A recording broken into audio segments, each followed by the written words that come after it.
Nesse vídeo áudio, irei colocar algumas considerações muito importantes para o nosso conhecimento sobre a privação de sono e o TDAH, que é o transtorno de déficit de atenção e hiperatividade.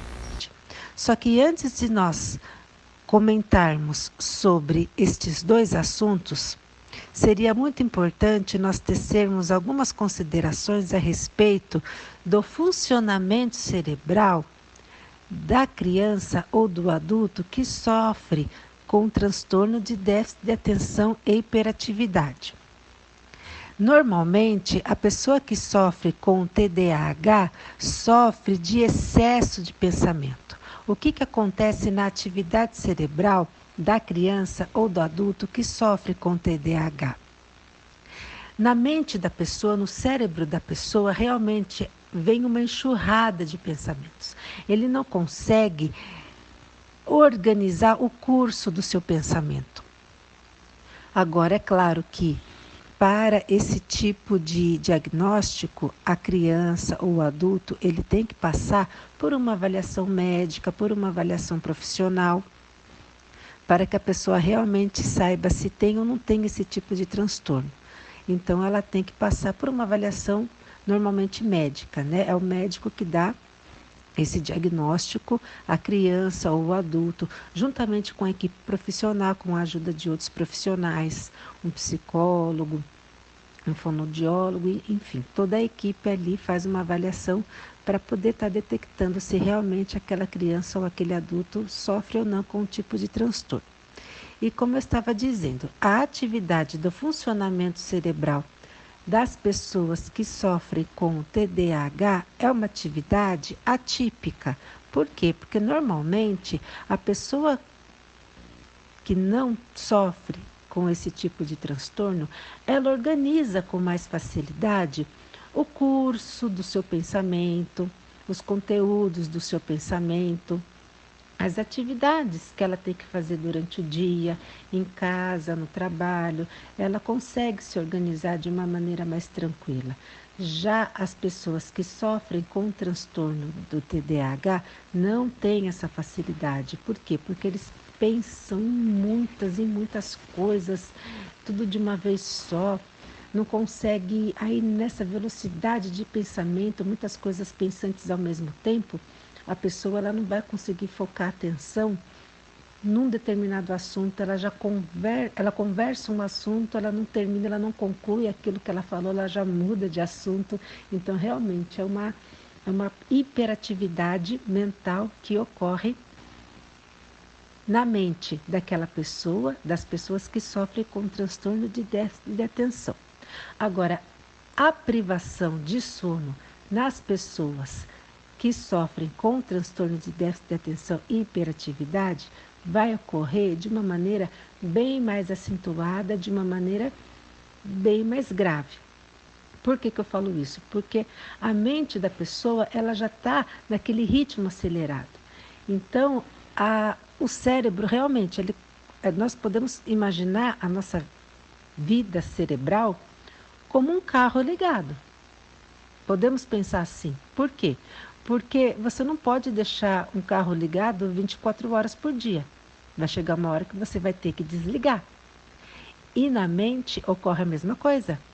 Não existe a menor condição de nós ficarmos com a nossa mente ligada 24 horas por dia. Vai chegar uma hora que nós vamos precisar descansar, que nós vamos ter que realmente desligar o carrinho do nosso cérebro. E as pessoas que sofrem com transtorno de déficit de atenção e hiperatividade têm muita, mas muita dificuldade de desligar o seu carrinho que está na sua mente. Então vai chegar no horário noturno, vai chegar na hora de dormir, ela realmente vai ter muita, mas muita dificuldade. É claro que para isso, hoje em dia, nós temos, né? Mediante avaliação médica, mediante conduta médica, nós temos muitas medicações que ajudam, que auxilia as pessoas portadores do TDAH. Agora, a insônia propriamente dita, a privação de sono, né, propriamente dita, ela pode acometer a vida de qualquer ser humano, de qualquer pessoa. Todos nós estamos à mercê de sofrer com a privação de sono. Por quê? Porque a própria correria do dia a dia, as próprias questões inerentes à vida do ser humano vão fazer com que ele sofra de insônia, se não tomar um certo cuidado. Na verdade, problemas da vida como estresse, alimentação errada, obesidade, preocupações em geral por motivos financeiros, familiares.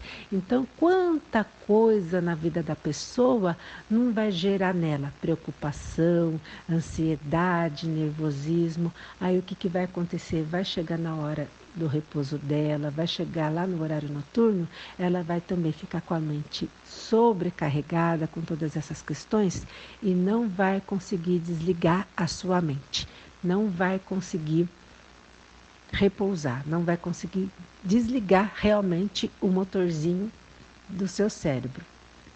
Então, essas são as diferenças básicas da privação de sono com transtorno de déficit de atenção e hiperatividade. A insônia não significa uma causa para o transtorno de déficit de atenção e hiperatividade, não. A insônia, ela pode acometer a vida de qualquer ser humano que trabalha, que corre com seus compromissos. Agora, a insônia para as pessoas que sofrem com transtorno de déficit de atenção e hiperatividade, vai acontecer ali, vai impactar de uma maneira mais grave, digamos assim, né? A pessoa ela vai ter mais dificuldade. Agora, já as pessoas que não têm o TDAH, o que vai acontecer? Elas vão, né, de uma maneira mais tranquila, elas vão conseguir lidar com aquela situação. E também será muito importante nós prestarmos atenção nas consequências que a privação do sono pode nos acarretar. Consequências horríveis que vão prejudicar com certeza os nossos rendimentos, as nossas tarefas, a nossa produtividade no trabalho, em casa, em qualquer lugar, em qualquer tarefa a qual você se propõe a fazer. A falta de sono vai prejudicar, a falta de sono vai trazer prejuízos negativos.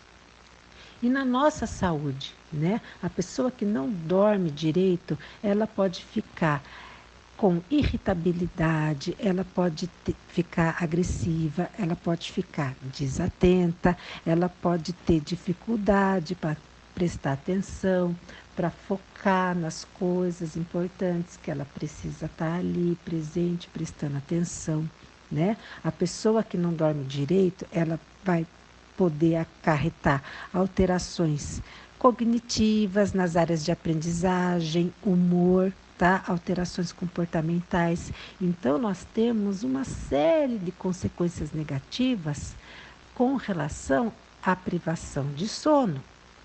Quem não dorme vai ter prejuízos na sua saúde, com certeza. Né? Então eu gostaria também de colocar algumas dicas para uma boa noite de sono. As crianças, os adultos, em especial as pessoas que sofrem com transtorno de déficit de atenção e hiperatividade. No horário noturno, por exemplo, ter atividades, hábitos relaxantes, com certeza vão nos ajudar na nossa boa noite de sono. Alimentação saudável, alimentação leve no período noturno, tá bom? Normalmente, os profissionais, nenhum profissional recomenda que as pessoas tenham uma alimentação pesada durante a noite. Por quê? Porque isso vai prejudicar na qualidade do sono. Então, à noite, tanto crianças e adultos, nós temos que ter uma alimentação mais leve, uma alimentação bem mais leve mesmo, né? Porque a comida pesada, frituras, massas, enfim, vão prejudicar na qualidade do nosso sono, tá bom? Exercícios, né? Como alongamento, meditação, antes de dormir, eles não vão cansar a pessoa, muito pelo contrário, vão ajudar na qualidade do sono. né? Pais com suas crianças em casa, evitem com que as crianças façam os exercícios escolares à noite. Por quê? Porque senão a atividade mental, a criança ela já possui uma atividade mental mais acentuada no TDAH. Então, numa oferta de grandes estímulos no período da noite, com certeza aquilo também vai prejudicar na qualidade do sono dela, né? Então, durante a noite, todas as coisas que a gente possa imaginar no sentido de relaxamento, no sentido de descanso, atividades, né, como colocadas, nós podemos pensar em tudo isso nesse sentido de modo com que a gente consiga ter uma boa qualidade no nosso sono. Agradeço a todos pela atenção e obrigada por me ouvir.